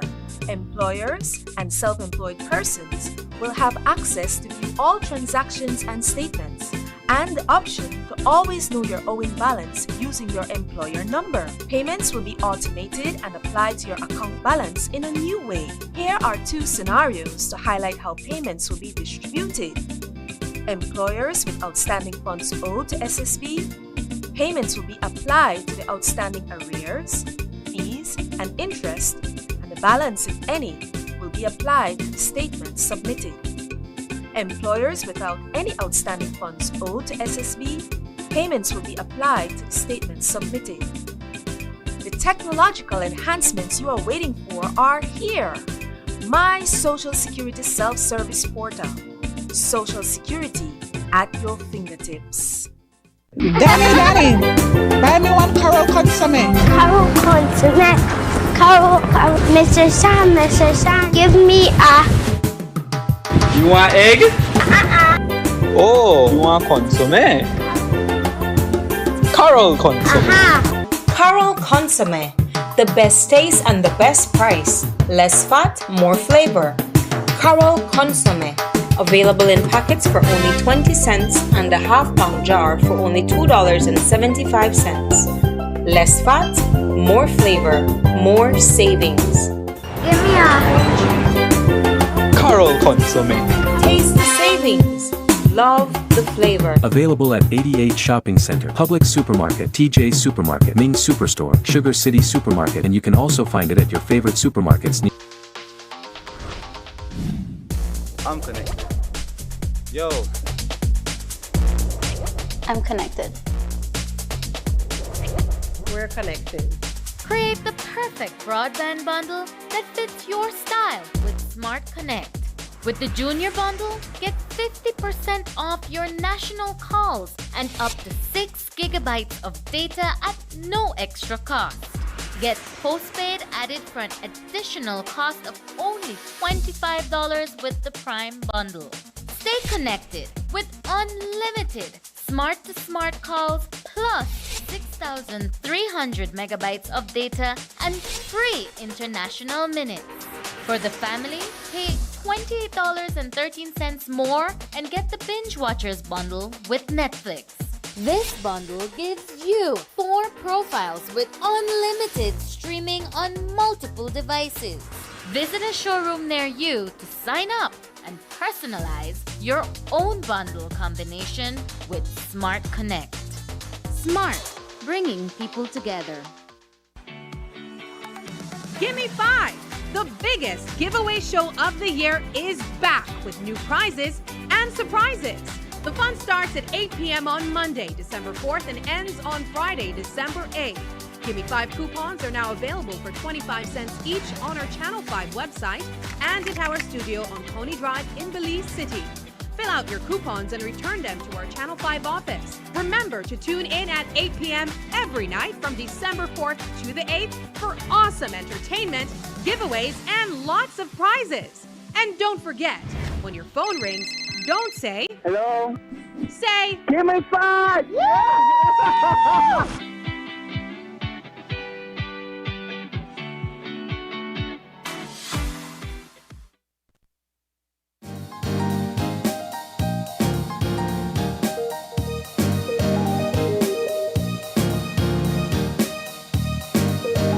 Welcome back to our final conversation for this morning.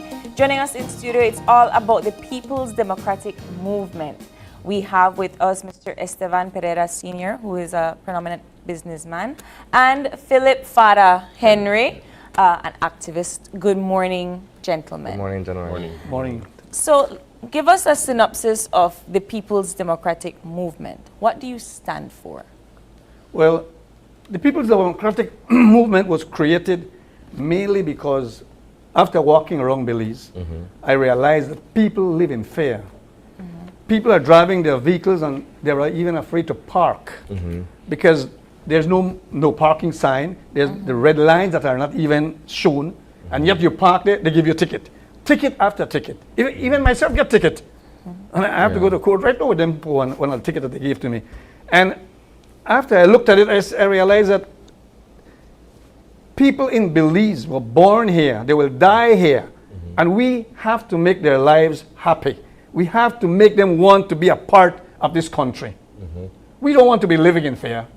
And we have these people going around giving tickets like, I mean, just for the fun of it, because someone told me before that they have a quota that they have to get every month. How true it is, I don't know. If we get into city council, then we'll be able to find out. But these are the things that I am against, especially when I see people they're working so hard to make a living in this country and have to take out a $25 or a $50 to go and pay to city council for nonsense.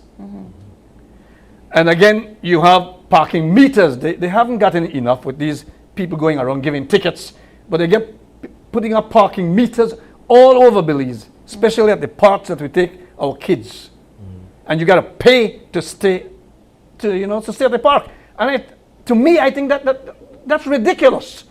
So we are saying as a movement, if we get in, we're going to take down all those parking meters.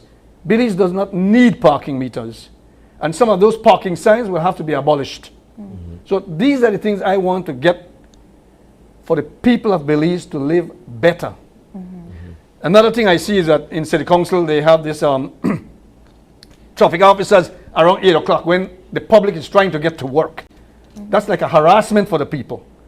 Then at 5 o'clock when they're leaving to go home, traffic officers are out there again. That's another harassment. Why don't they put it around 10 o'clock a.m. or 7 p.m. in the evening when everybody has already left work and already at home? Make life easier for Belizeans. Belize need to grow. And the only way it will grow is if the Belizean people are happy. Another thing we want to do, we have the lights at the parks. They barely can see. I mean, you can't take your kids out there. Kids get dark quick. And there are not much lights in the parks. We want to put in more lights in those parks. Then another important thing is that for the elderly people that are in this country living, born here, they will die here, we're saying that instead of a 25% for their property tax, we want to give them a 50% property tax because they deserve it. They're old, they're not working, and they need help. And City Council, the people in City Council are not helping the Belizean people. They are giving us more problems than we need.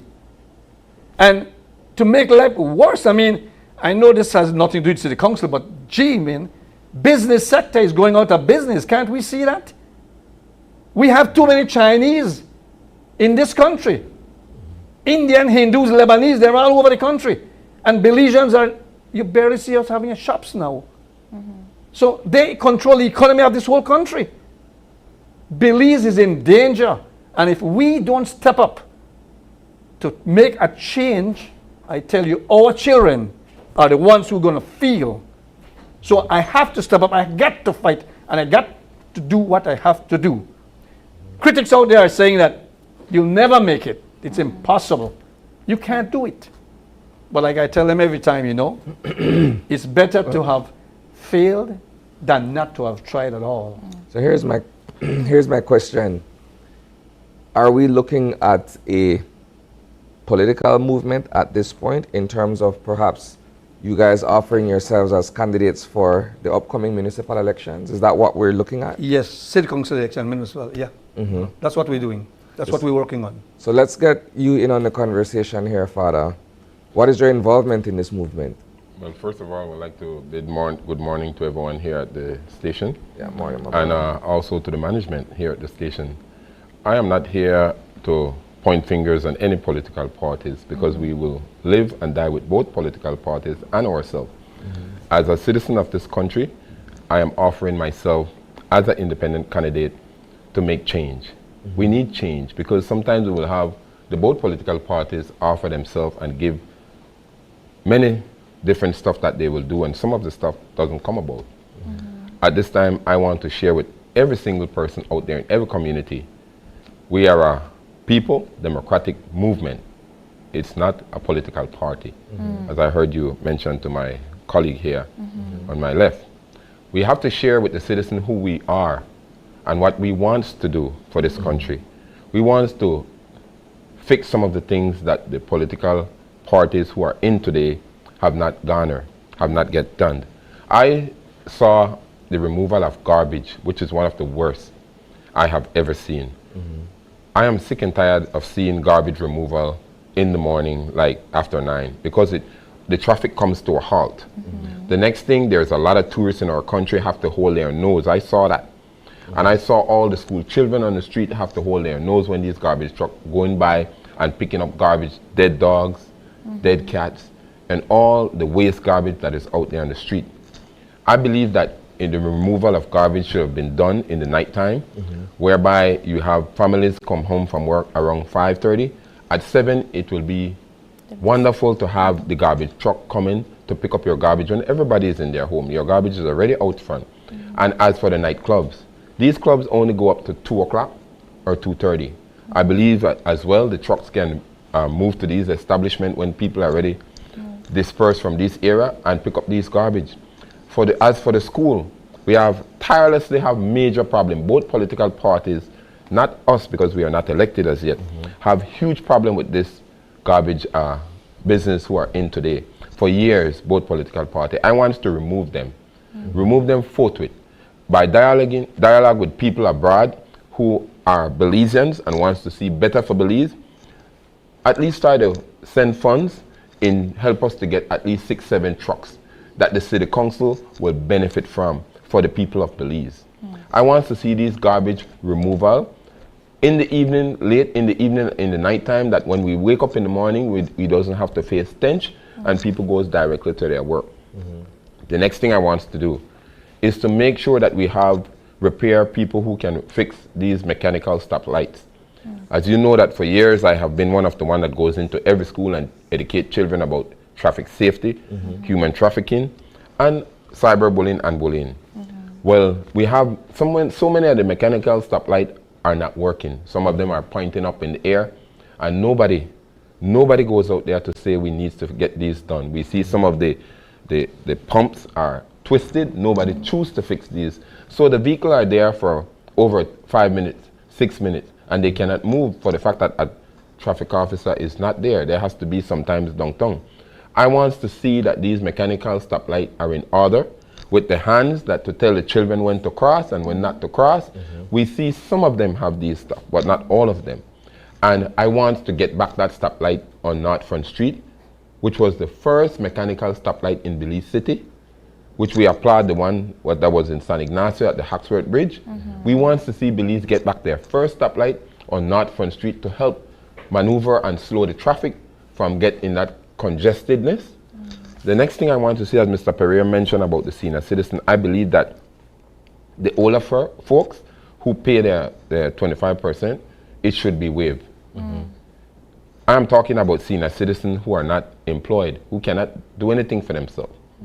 Their tax should be removed totally. Just like how you waive some of them off of their homes, you should remove it from senior citizens. And other people who should pay it, I think the business community should be paying their tax to help develop Belize City. I'm talking about these big business establishments. One of the most important things, if I am elected as a councillor there, I want to see the liquor license goes up. Because of the fact that I don't know why our councillors or whosoever who is in charge cannot see our problem is right before our eyes, seeing hundreds of people are lying about the street. We don't know what they are going through, but we know that they have a bottle of alcohol in their hand. How they get it? Because the price of that alcohol could be $3 or $5. I want to see these alcohol license go up and the liquors goes up, for the fact that these people will not get the chance to afford to buy these alcohol that is destroying our people day by day. Each of these persons, it could be a father, it could be a mother. In our home, the fathers, they are strained because they are drinking and the devil take over their life. As for the mothers, you see some mother drinking. and then human service take away their children. I am against all of this. I want to be a counselor to try to develop families and to see families get together to develop their children so that the human service doesn't get the opportunity to take away your child and give your child to somebody who are not the rightful parents. I want to ask a question to both of you in the sense of the ratio, the statistics of how many times we see independent persons come to play. I believe in Belmopan, I've only seen it once. And well, I could only speak for Belmopan because that's where I'm from.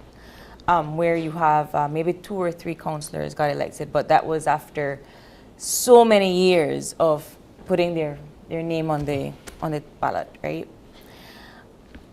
What do you believe your chances are to break into Belize City here as an independent candidate? Quite impressive. Okay. As for the fact of me, I'm one of the most popular independent candidates I'm saying over the entire country. I am Philip Father Henry. And I worked with both political parties before. Under the UDP, I was massively called the country #1 activist. Okay. And I have removed 5,876 derelict vehicles off the street, helping the police remove a lot of firearms from out of these vehicles.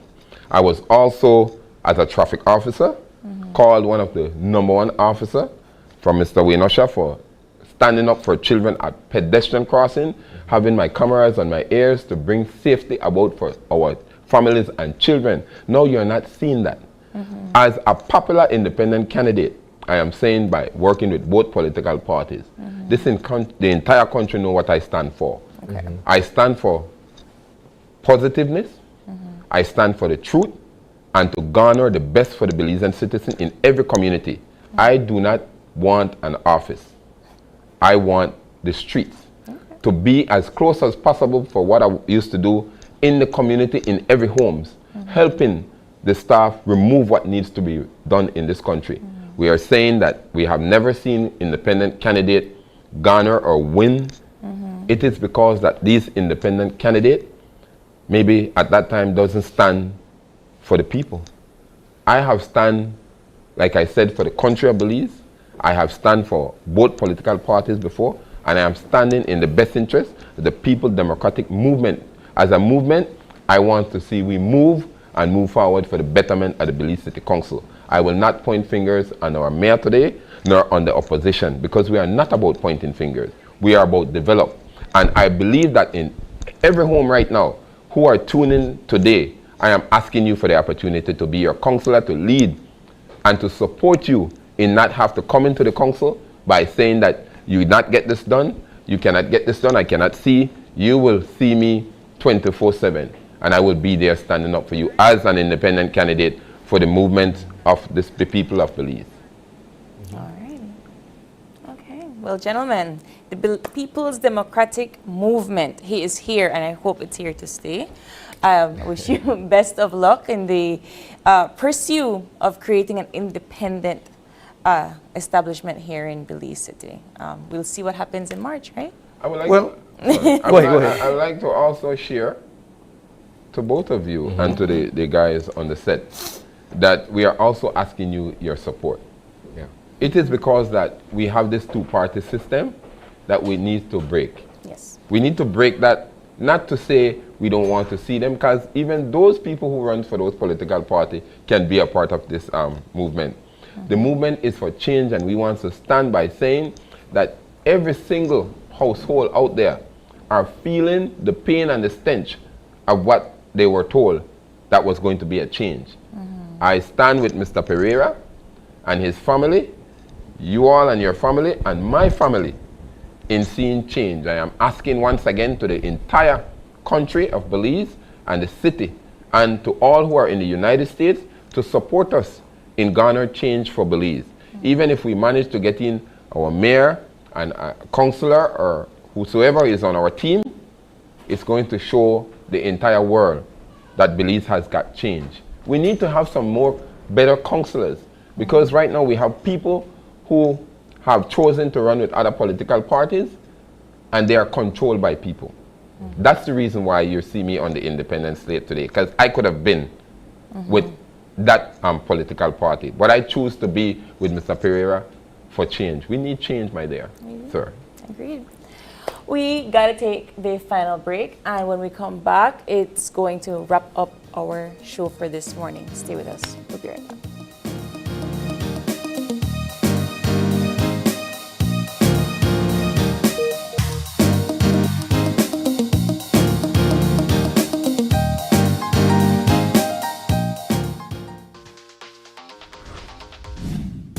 I'm connected. Yo. I'm connected. We're connected. Create the perfect broadband bundle that fits your style with Smart Connect. With the Junior Bundle, get 50% off your national calls and up to 6 gigabytes of data at no extra cost. Get postpaid added for an additional cost of only $25 with the Prime Bundle. Stay connected with unlimited smart-to-smart calls plus 6,300 megabytes of data and free international minutes. For the family, pay $28.13 more and get the Binge Watchers bundle with Netflix. This bundle gives you 4 profiles with unlimited streaming on multiple devices. Visit a showroom near you to sign up and personalize your own bundle combination with Smart Connect. Smart, bringing people together. At Beltrade, we work with entrepreneurs and pre-ventures, startups, informal and established businesses. We offer individualized and group experiences in person and online for every client, giving them support they need to create, launch, and grow their business to reach full potential. With the support of the United Nations Development Program, we launched our virtual knowledge center to support the digitization and integration of existing knowledge and services for job seekers in demand-driven industries, micro, small, and medium enterprises, MSMEs, investors, exporters, and potential exporters. The Virtual Knowledge Center, VKC, is an interactive platform that provides content-specific learning products designed to guide entrepreneurs and enterprises alike to use and adopt technology for their business operations based on changing consumer habits and trade modalities. The VKC provides downloadable resources developed by Beltrade, such as digital tools, templates, and tutorial videos accessible from your home or office. The platform also houses the National MSME Directory, Export Catalog, the Belize Investment Portfolio, and lists career opportunities, allowing MSMEs across Belize to enter new markets, generate new sales lead, and increase brand awareness, access learning resources and opportunities to grow their business, and pitch their business with investors looking for connections. You also receive the full support of Beltrade's advisors, staff, and partners to guide you through each phase of your company's growth. If you're dreaming of owning your own business or have been in business for years but need help going to the next level, we are here to help you achieve your big dreams, no matter how small they start. To find out more information, visit vkc.beltrade.bz.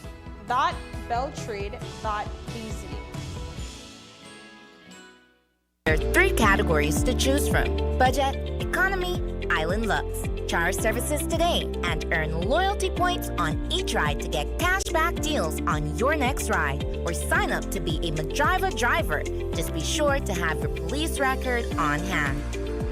Transportation services at your fingertips. Download the app today. Medriva, opening doors to new opportunities.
welcome back. We are wrapping up our Monday morning show, Isani, and we just want to say thank you to all of our guests for always dropping by and, of course, having these very wonderful and humbling conversations with us every single day on Open Your Eyes.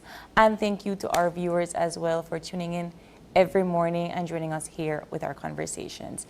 If you have any questions or comments, you can drop us a line right here at oie@channel5belize.com. You can also catch our live on Facebook at Open Your Eyes BZ and all of our highlights on Instagram at OYE Belize. Please do us the favor and join us again tomorrow when you open your eyes. To start your morning right. Be sure to keep your eyes, your minds, and your hearts open. We'll see you again soon tomorrow, Belize. Bye.